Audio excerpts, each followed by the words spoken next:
Every individual have their own struggles na kinakaharap, sa bahay man o sa loob ng eskwelahan.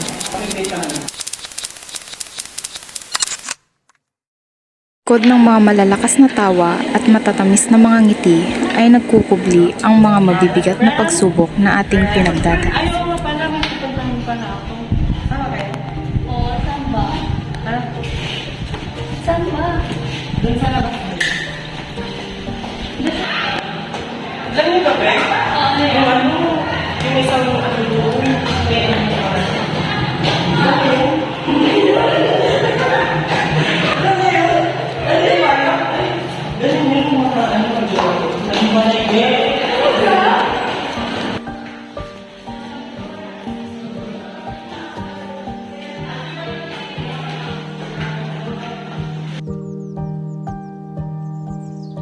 You know who we are?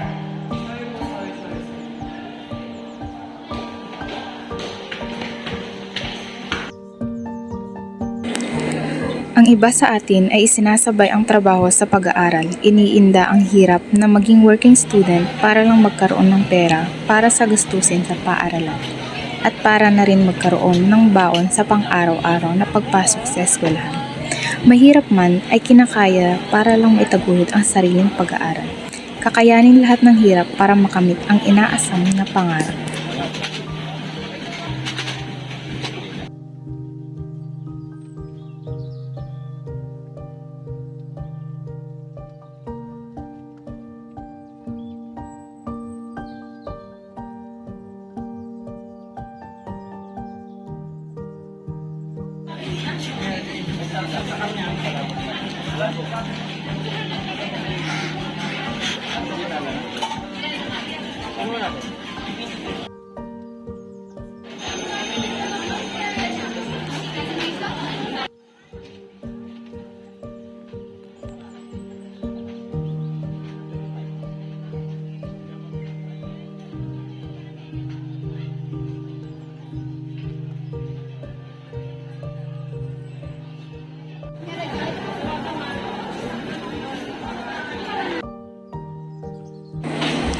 Ang iba naman ay sa loob ng tahanan may kinakaharap na problema.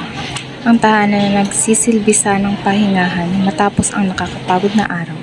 Tahanan na dapat puno ng saya at tawa pero sa kasamaang palad ay puro sigawan, awayan at pagmumura ang naririnig sa bawat sulok nito.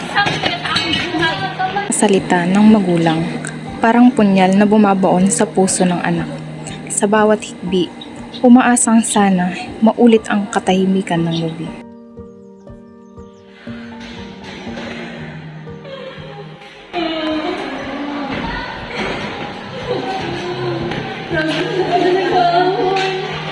Lagi naman silang ganun.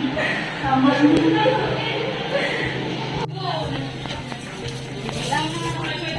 Ito na lang, oh.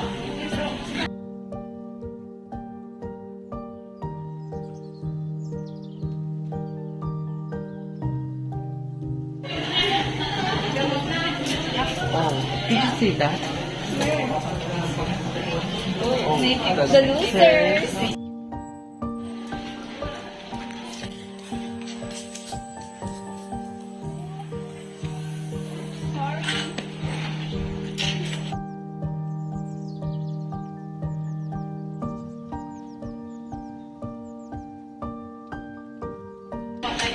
Ano bang problema mo? Because you are a loser.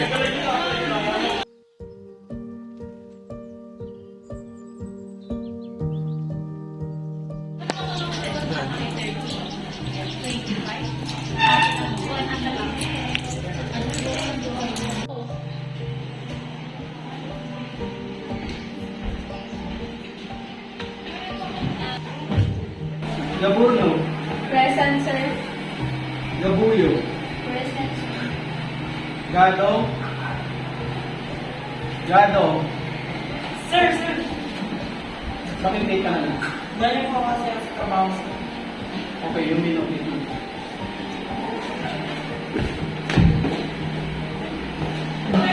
Miss Galutan. Miss Galutan. Are you still with us? Bakit parang natulala ka? Can you repeat what I've said earlier? See, makinig kasi kayo pag may nagsasalita sa harap.